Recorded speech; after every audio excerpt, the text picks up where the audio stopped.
Good morning. Good, right? Good morning.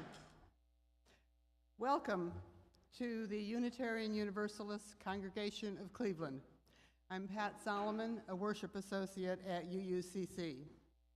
We especially welcome any guests who are visiting us for the first time, either here physically or joining us in the cyber world. Our services seek to create connections with others and within, enrich our spiritual values, and represent our calling to live lives of equity and compassion. We are a welcoming congregation, and you are welcome here to be your whole selves and to join our search for truth and meaning. But your search is not my search. We are in this together. If you're interested in more information on who we are, we invite you to fill out one of these guest cards, which you'll find in the pew, and place it in the offering plate so that we may reach out to you and answer any questions you might have. Or you can go to our website, uucleveland.org. And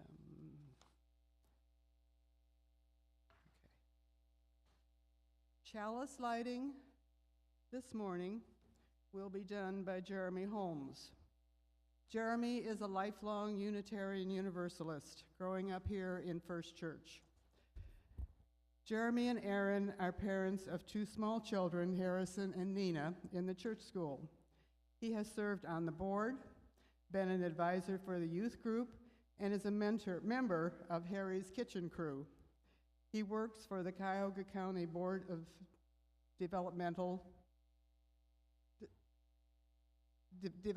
Disabilities and coaches ice hockey.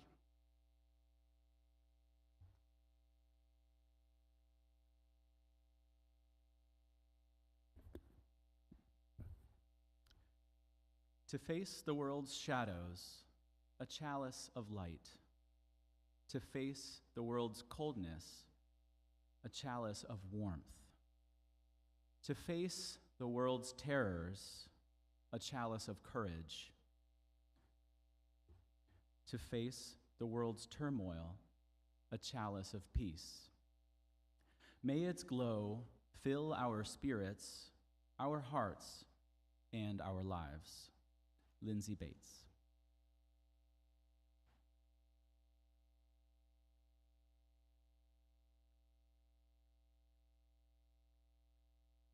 Please join in the chalice lighting on the yellow card. Love is the spirit of this congregation, and service is its law. This is our great covenant, to dwell together in peace, to seek the truth in love, and to help one another.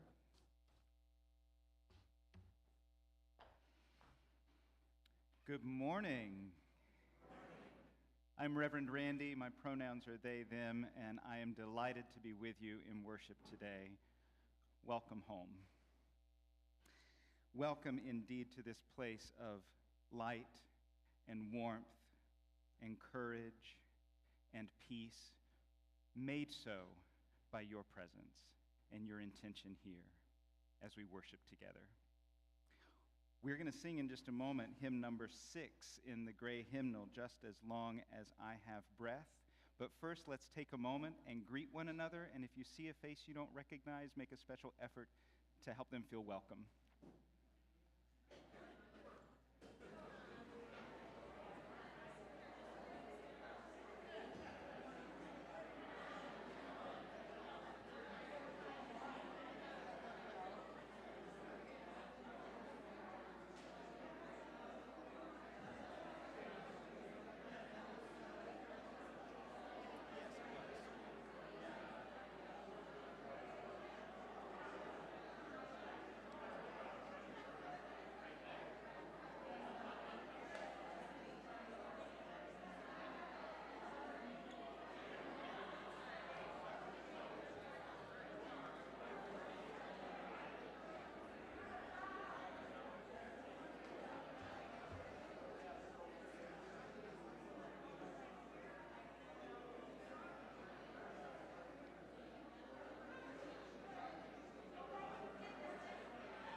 Please be seated.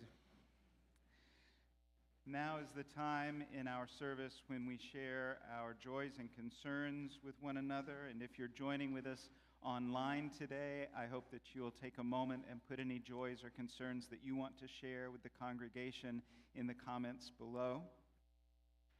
One of our joys today is that the UUCC Good Trouble campaign is 70 people strong, which is amazing. You all did a great job.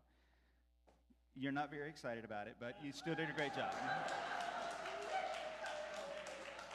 You're too humble to clap for yourselves. That's okay. That's all right.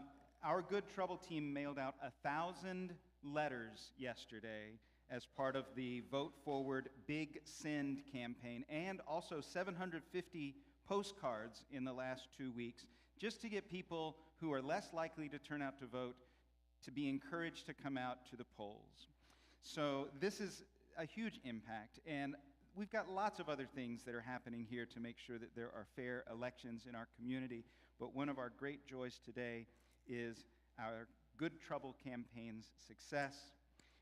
And so we're going to speak a small blessing over those letters at this time. Spirit of interconnection and community, we call upon your blessing on these letters today. May they carry with them the commitments and values of their writers, hope for the building of a true and embodied democracy in which all of us are free and thriving. May these letters remind their recipients of the power we have to shape the fate of this nation, moving us toward more justice, more freedom, and more dignity for all. And may we all be agents of accountability and change, bringing into being the beloved community of all the people, by all the people, for all the people. Blessed be, Ashe, and Amen. Also today we have a stone of gratitude for the love and healing thoughts that helped David Cantor make it back to the church today. Welcome back, David.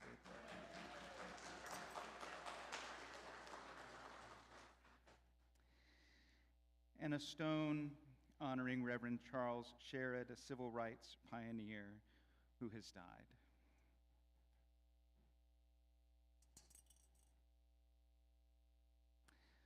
What other joys or concerns do you bring into this space with you? I invite you to come forward and place a stone in the water to acknowledge anything that you carry in your heart today.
place a final stone for those joys or concerns shared with us online today.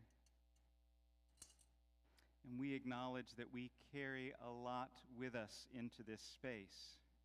It's all welcome here. Everything that burdens us, everything that we celebrate is part of what makes this a community. So I hope that later on, when we have some time after the service, you'll share some of those things that you're carrying with you in coffee hour, so that by sharing our burdens, they might be lessened, and by sharing our joys, they might be magnified.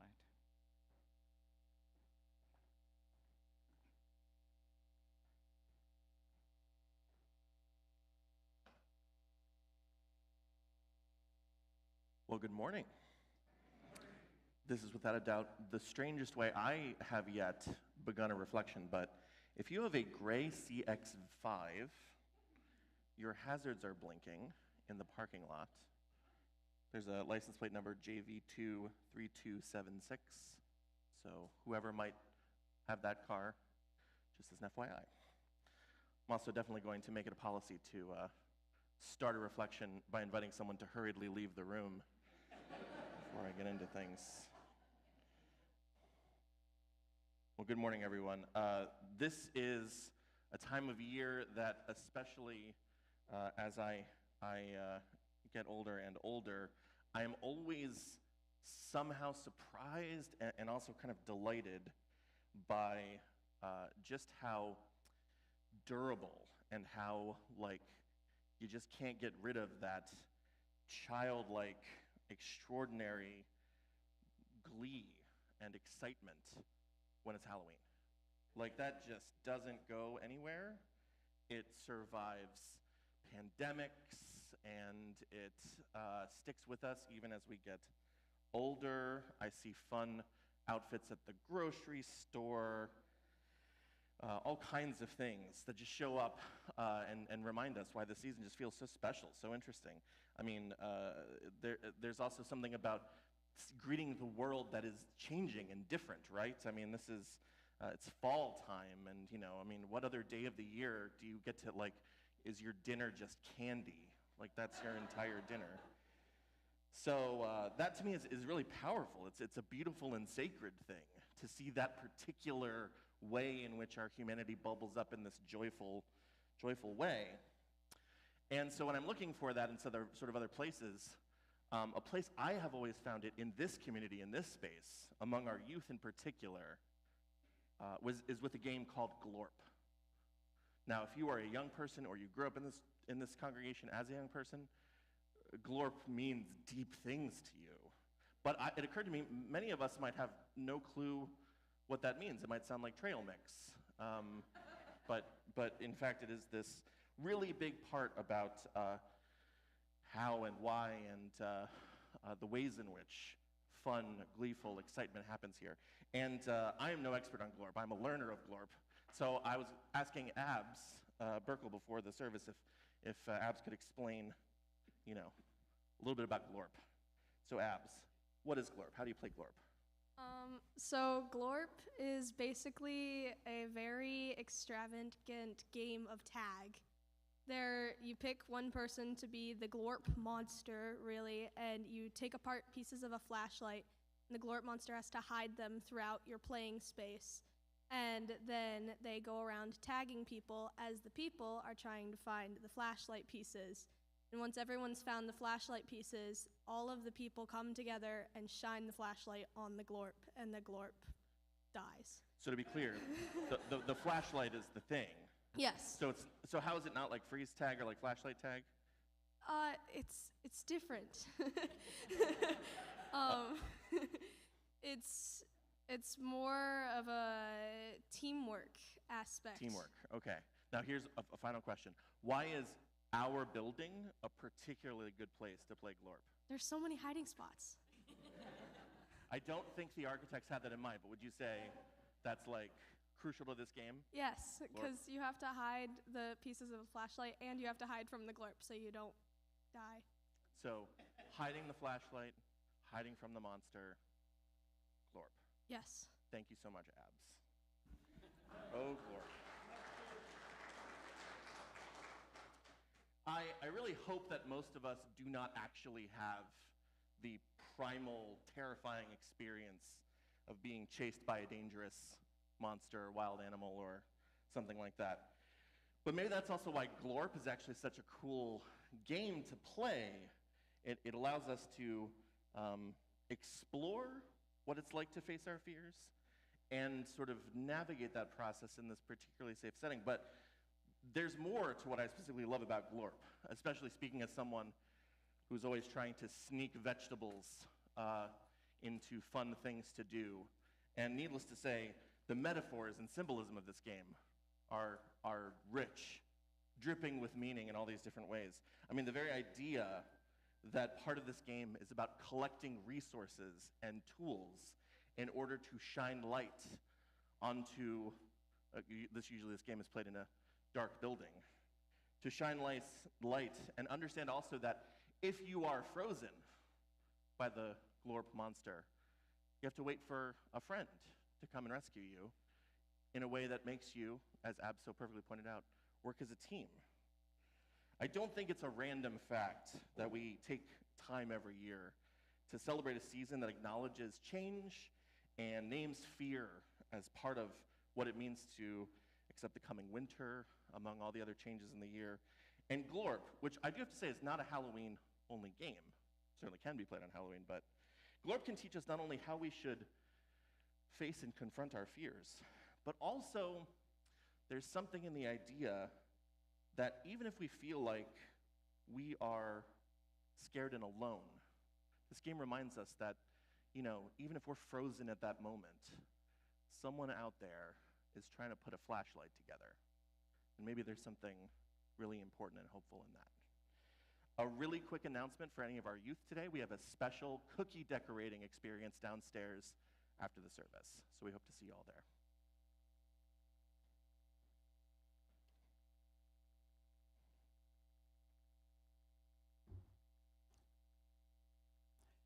This story is from Pema Chodron's When Things Fall Apart, Hard Advice for Difficult Times. Heart advice. Once there was a young warrior. Her teacher told her that she had to do battle with fear. She didn't want to do that. It seemed too aggressive. It was scary. It seemed unfriendly. But the teacher said she had to do it and gave her the instructions for the battle. The day arrived. The student warrior stood on one side, and fear stood on the other. The warrior was feeling very small, and fear was looking big and wrathful. They both had their weapons. The young warrior roused herself and went toward fear, prostrated 3 times and asked, may I have permission to go to battle with you? Fear said, "Thank you for showing me so much respect that you ask permission." Then the young warrior said, "How can I defeat you?" Fear replied, "My weapons are that I talk fast and I get very close to your face. Then you get completely unnerved and you do whatever I say. If you don't do what I tell you, I have no power. You can listen to me and you can have respect for me. You can even be convinced by me. But if you don't do what I say, I have no power." In that way, the student warrior learned how to defeat fear.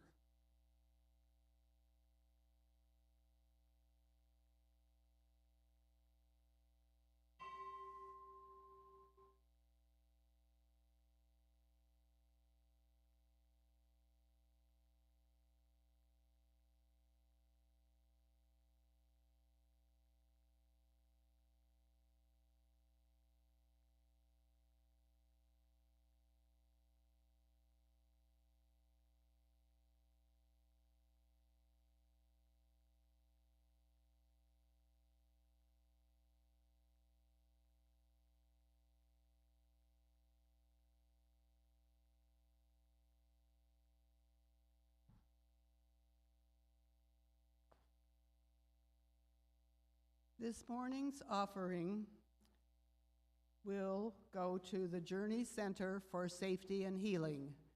Every Sunday, we donate the offering to a agency or organization of worth in the community. Every single day, the Journey Center of Cuyahoga County helps people out of terrifying situations. Melissa Graves, the CEO of the center, says, "We work with about 15,000 survivors of people impacted by domestic violence and child abuse every year. We do victim advocacy for people going through the court system or needing protection orders. We have supervised visitation, and we do a lot of prevention and community awareness work about the myths and dynamics of abusive relationships. We have a 24-hour help hotline. But right now, Graves and other leaders of organizations like hers are terrified of not being able to help the people who need it since the reversal of Roe v. Wade. It's a seismic shift in the danger levels for women in general, but absolutely for people who are living in abusive relationships," she said. "We hear all too often from those we serve that reproductive coercion, birth control sabotage, and marital rape are part of the abuse that they experience in that abusive relationship. Domestic violence at its core is about using abuse and coercion to control one's partner. Pregnancy can be a trigger for jealousy and control. Abusers sometimes find pregnancy and children threatening and seek to re-exert control over their partners," said Graves. "We fear that the impact is going to be more women who are stuck in dangerous relationships, more women who are murdered by their partner, and more women who may commit suicide because of this decision." Graves encourages anyone who may need help to call their help hotline. Turning to another role played by the Journey Center, think about your early childhood memories. Who inspired or influenced you the most? Was this person a parent, grandparent, teacher, friend? Think about where and with whom you felt special, safe, and loved. Unfortunately, many children do not get the love, protection, or care they deserve. The negative impact of child abuse has devastating effects on their lives through adulthood if the abuse is not addressed. These are the children Journey Center works with every day. Their programs provide critical support to help stop the cycle of violence and heal both emotional and physical wounds. Through their helpline, education programs, safe shelter, therapeutic interventions, and supervised visitation center, they provide stability, develop new skills, and keep children safe. Journey Center reaches over 1,000 children each year, and your support is vital in helping us continue these efforts. You can make a difference. Your gift changes lives. Please give as generously as you are able as the plate passes, or with our Cash App, which is on your order of service, $UUCC 44122. And thank you for taking a stand against domestic violence and child abuse, and for helping to create awareness that everyone deserves safe, healthy relationships.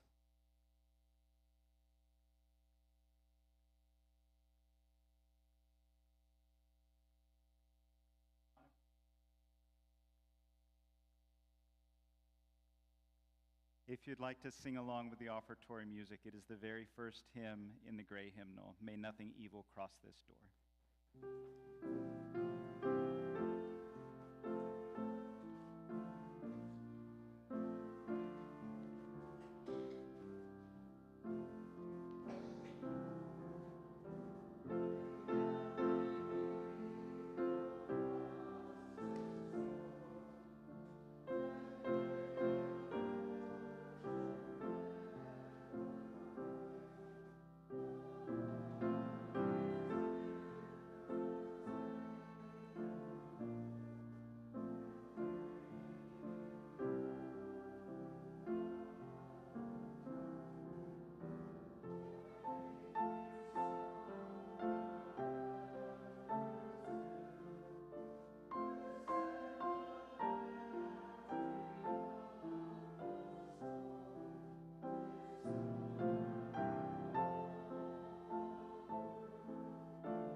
invite you to read along on the yellow pew card with the acceptance of gifts. We offer these gifts with gratitude, and we acknowledge the constant gifts of time, talent, and treasure that strengthen and nourish this congregation as a reflection of our commitment to community within and without, our purposeful spirituality that is ever searching and growing, and our intentional actions that lead to greater justice in our congregation, our city, our nation, and our world.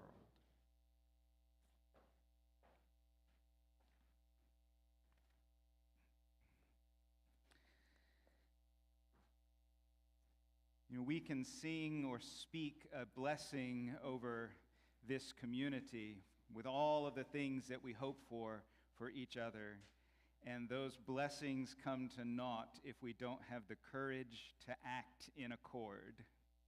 The most important part of any prayer or spell or blessing is our willingness to do what needs to be done, to follow through, and to act in accord with the things that we want for our lives and for the world. And so we've been talking about courage this month because we have to have courage to do the things that need to be done in order to live into our values with integrity. We've talked about the courage to say no.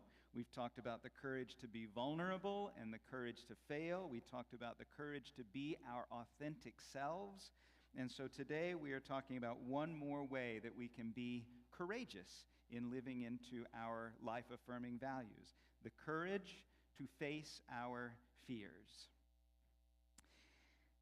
And we are talking about our tendency sometimes to run away from things that scare us, because running away is one of the basic ways that we react to fear. We triangulate, we overfunction, we create conflict to varying degrees of intensity, and we run away. We distance ourselves from the things that threaten us. And sometimes we run away because we need to. If there was a tiger in the sanctuary and some of us decided we needed to run away, that would be a good thing. Now, we might still do some other things. We might triangulate. We might just look around and wait for somebody else to deal with the tiger and think that it's not our responsibility, but you should deal with the tiger. I'm scared of this thing. You take care of it. Or we might be really heroic and overfunction and think, there's a tiger in the sanctuary. I need to take care of this tiger all by myself. And we might start acting maybe beyond our means in order to wrestle this tiger in the sanctuary. We could also create conflict, I guess. We might yell at people because they let the tiger in the sanctuary. We might yell at the tiger for being here and try to create conflict with the tiger. Most of us would probably feel like running away was the right response, maybe. But there's a difference. If there's a moment of acute threat, if there's a moment where we can say, this is a specific thing in my environment that is threatening me right now, then our anxiety kicks in to help us survive. If a young person runs out into the street, there's a moment of anxiety that says, I need to do something to protect this person that I care about. And we go into action, we take care of things, and then when the moment has passed, our anxiety goes down because that thing that we were afraid of is gone now.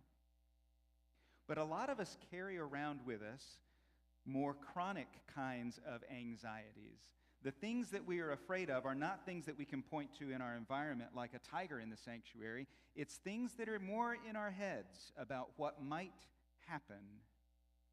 And so we get afraid of what might happen, and a lot of us decide it's not worth it. I would rather run away from that threat. I might need to have a difficult conversation with my friend, but I think, you know what, our friendship could end. This could be the end of our friendship if I have this difficult conversation. And that threat scares me so much that I don't have the conversation that I really need to have. I run away from it. I distance. And sometimes we physically distance from things. Sometimes we just emotionally shut down. We're still sitting there in the room, but we're not sharing much of ourselves. We're really running inside of ourselves. We run away from things. So there's a few different ways that we distance. that we run away, that we don't face the things that we're afraid of. And it feels safe when we do that because we don't have to confront the threat. Just like we would be safe if we ran away from a tiger in the sanctuary or a glorp monster or whatever it might be that runs in here.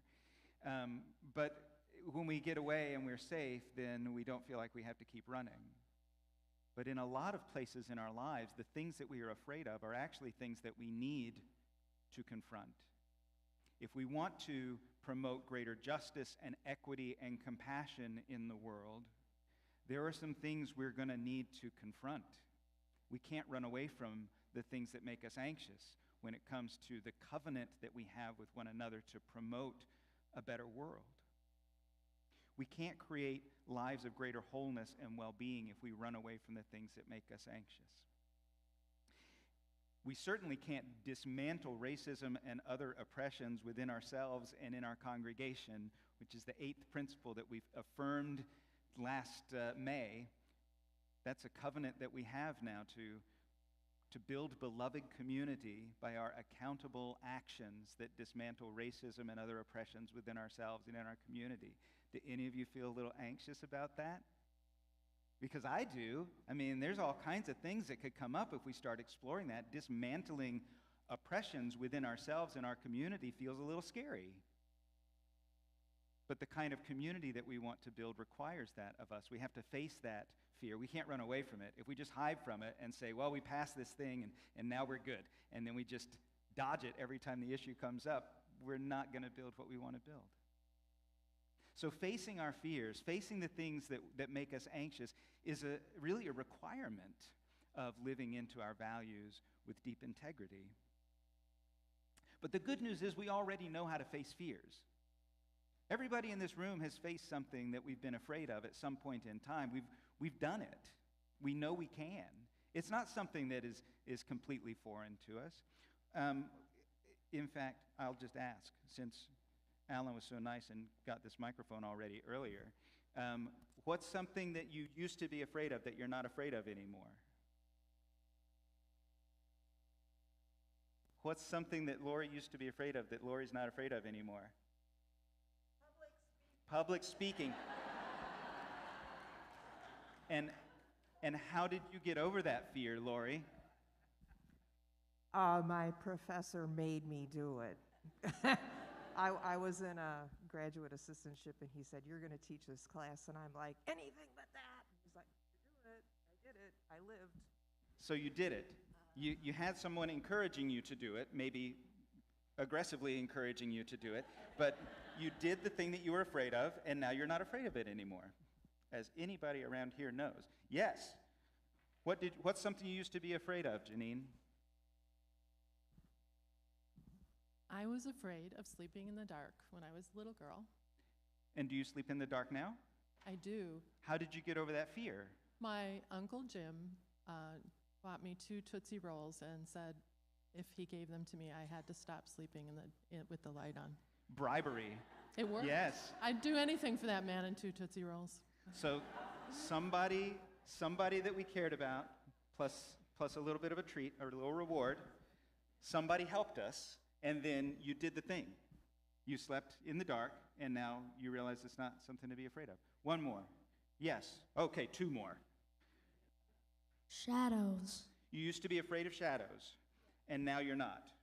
How did you get over that fear?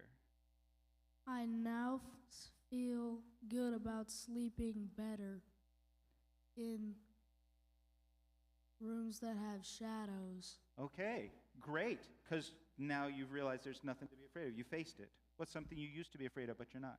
I used to be afraid of sleeping alone in my room. Sleeping alone, okay. And how did you get over that fear? I realized that one day my brother came back in my room and slept on the bottom bunk, and I knew I didn't feel alone anymore. That's great. I keep hearing a common theme of there being someone to help us out when we need to get over a fear. So let me ask you this. What's something you're afraid of right now? Say it again.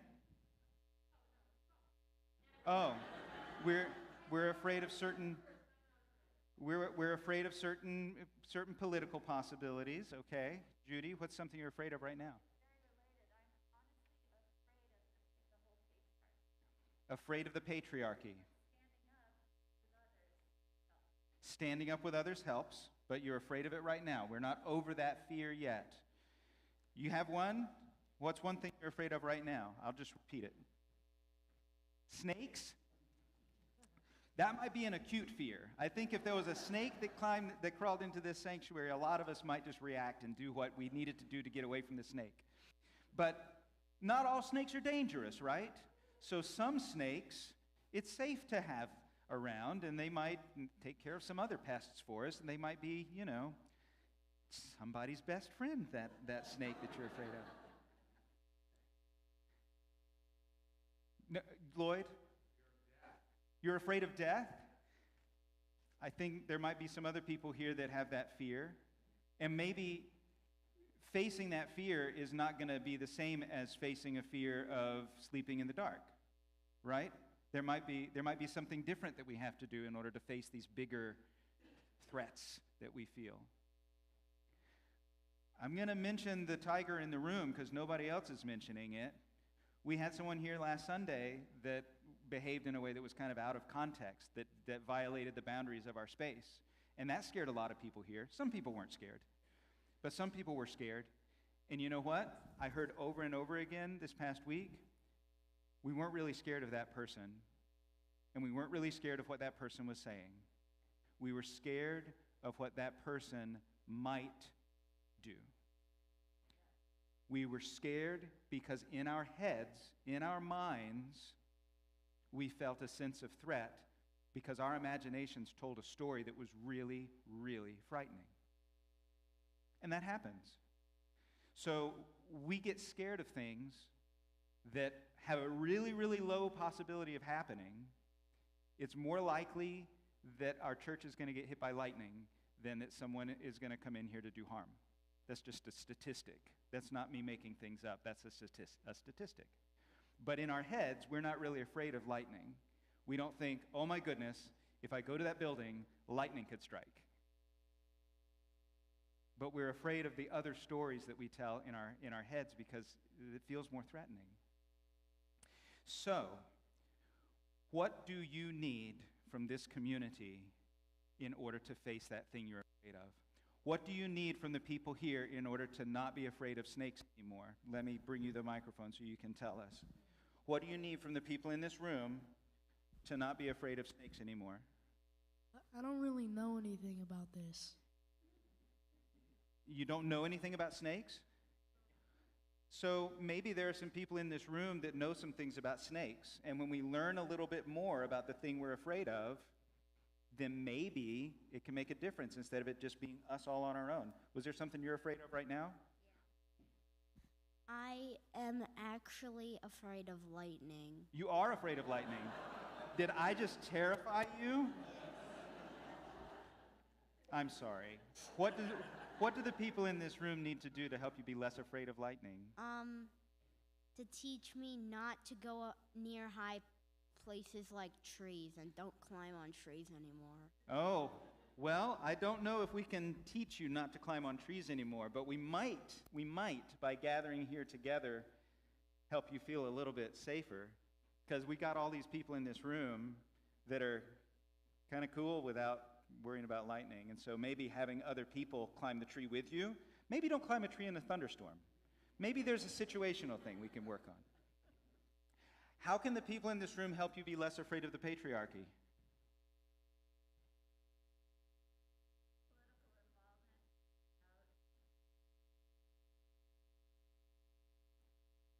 Speaking up, political involvement, what we are doing right now with the Good Trouble campaign with this election, getting people out to be encouraged to vote. So we're doing some things now.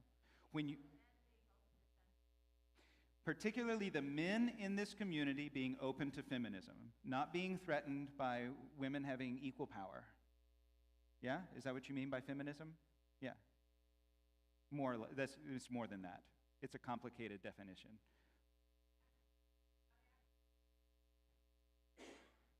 for the men in the congregation not to act like patriarchs. That would help some of the women in this congregation get over their fear of patriarchy. Okay, Lloyd, what would help you what could the people in this room do to help you get over your fear of death?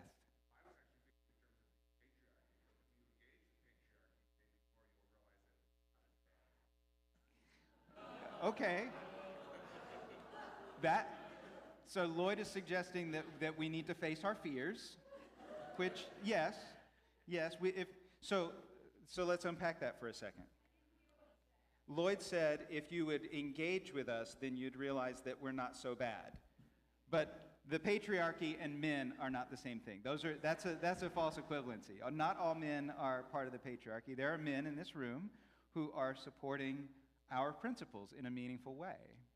And so sometimes we might do things that activate people's fears without realizing it. Like me standing up here and just talking about lightning like it's nothing, and we've got somebody in the room that's terrified of lightning. How do I know that?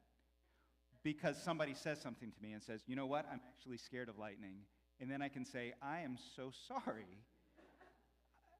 So when we see people doing those things that terrify us, that say, oh my goodness, this is happening just like it happens in other spaces. This scares me so much. We can speak up and say, you know, what you're doing right now is kind of scary to me.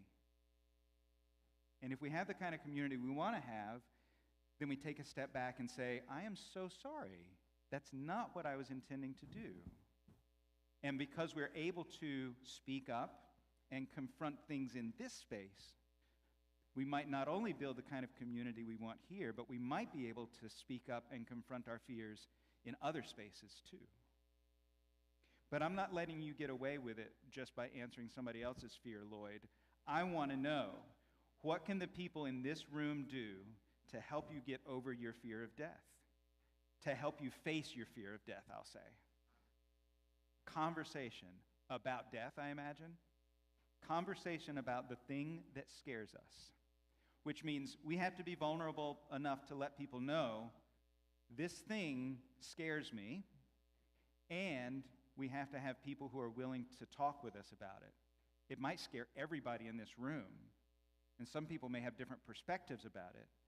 But once we realize we're not alone in facing this fear, didn't we hear that over and over again when people talked about how they got over something? Somebody else was present with them and encouraged them to face the thing that they were afraid of. We can do that for one another. That's not a hard thing for us to do. I don't think. One more. I'm coming to you with the mic. Just hang on. Okay, Frank. This is not about fear, but it's about the death.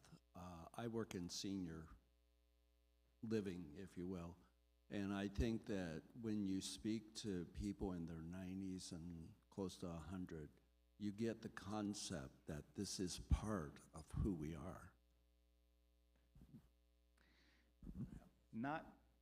Not only is being afraid of death part of who we are, but dying is also a sacred piece of our lives. It's a sacred time. And if we can view it that way, then it becomes perhaps less frightening. There might be a lot of other things like that too. So, yes.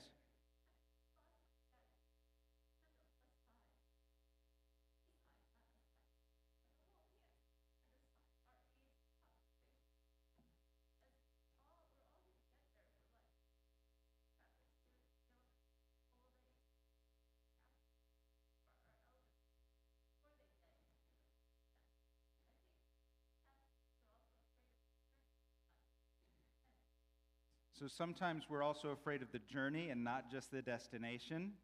And sometimes that journey is really challenging for people. And so Judy's saying that we need to be able to stand beside our elder population. And we do a pretty good job of that with some of our teams here, but maybe there are ways we can do better as a community and not just say, well, this team does it, and so I don't have to worry about it. Maybe there are some things that as a community we can be better about so that we are standing beside people as they journey into more challenging times in their lives, not just with old age, but with other challenges that we face. Some people don't get old before they have physical challenges that they have to face. And if we're afraid of that, we might run away from them and say, I don't even know what to do for this person. I'm going to distance myself. I'm not going to bring it up. I don't want to have to deal with it because it scares me. We have to face that fear and say, here's another human being that I care about. And that care, that love, needs to be stronger than whatever it is that I'm afraid of. We can do that. We can be that for one another. Yeah. So, we might have lots and lots of fears that we didn't lift up here today. But one of the biggest things that we can do for one another is to journey alongside each other. So that when we have the courage to face our fears, we can look around us and say, here's why. I've got all these people around me that love and support me. And in order to do that, we need to be connected with each other. So if you don't feel like you're connected here, especially if you've been a member for a while and you're just coming back and you're getting in person again and all of that stuff, find ways to be connected with the people here so that we can face our fears together. And if you have trouble with that, we've got folks that'll help you get connected. We can find a spot where you can be with other people and feel connected and feel that sense of belonging. Because we cannot create the world that we want to create. We cannot create the community that we want to create unless we have the courage to face our fears together. May it be so. Amen, and blessed be. We're going to sing together a song that we just sang recently, but it was too appropriate not to sing it today. When I Am Frightened. It's in the Teal hymnal, number 1012. 1012 in the Teal hymnal. Let's rise in body or spirit as we sing together.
have a couple of quick things to remind you about.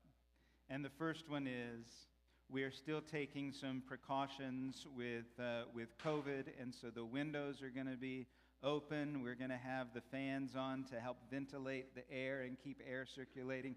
That's one of the most important things we can do in this space to help people stay healthy. And so I just want to remind you to bring your coats, because the fans do not seal flush with the windows in a perfect way, and it will be a little chilly. We do have a working thermostat in the sanctuary this year, which was not the case last year, so improving little by little.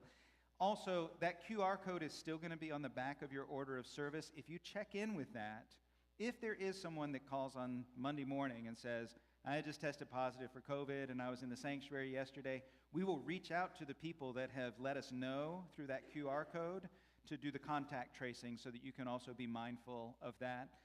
We haven't gotten any of those calls in a while, but you never know what's going to happen. So if you want to get notified, use that QR code. There's also a little bit.ly link that you can use to get to the same place, and it's just a quick, I was there on this date kind of thing so that we can reach out to you. Now, I mentioned the Good Trouble campaign. We were celebrating that with our Joys and Concerns. In 2 Sundays, we're going to have another congregational meal together after the service, and we're going to have a special celebration that day honoring our Good Trouble volunteers with a special cake for everybody. And so I want to make sure you know about that 2 weeks out. The week after that, we're going to have a bread ceremony, and we're figuring out some ways that we can do that and still stay within our COVID protocols. So if you are somebody that would be willing to prepare like mini muffin-sized bread something for bread communion, let me know. Reach out, because I need about 3 people to prepare some bread for the service itself. And then we'll have more bread downstairs if you want to bake whatever kind of bread you want to bake.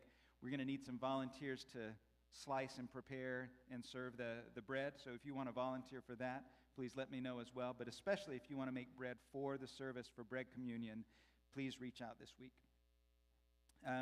We also need some office volunteers on a weekly basis. We're still trying to fill a few spots during the week. So if you've got some time on a particular day, morning or afternoon, reach out to Rita O in our front office and let her know that you'd be willing to help out in the office. It's a pretty easy thing, but we want to have a presence here to answer the phones and be a first point of contact with people that come into the building. And today we have the Feast of the Ancestors at 6 p.m. We're going to have a little bit of food to share after that, but that's a special ceremony in honor of the holiday. Some of us are saying it's a Samhain celebration. Some of you say, I don't know what that is. But it's a time to honor our ancestors and to recognize the healing that we need to do with them and the way that we can carry their legacy forward in our own lives. So that's today at 6 o'clock here. We're either going to be out in the parking. Are we planning on being out in the parking lot, Peggy? Where'd Peggy go? Downstairs in the fellowship hall. Okay, so we'll be downstairs in the fellowship hall at 6 p.m. As we go forth from this place today, may we be the chalice that helps us face the world's shadows, that helps one another face the world's coldness, that helps us face the terrors that we feel. May we be the light and the warmth and the courage and the peace for one another and the world around us. Go with peace and courage.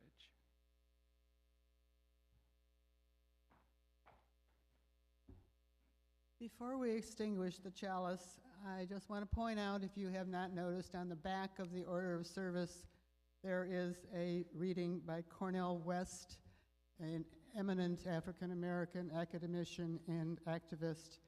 If you feel it inspiring, you might want to take it with you.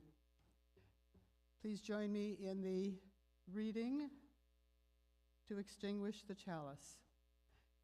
We extinguish this flame, but not the light of truth, the warmth of community, or the fire of commitment. These we carry in our hearts until we are together again.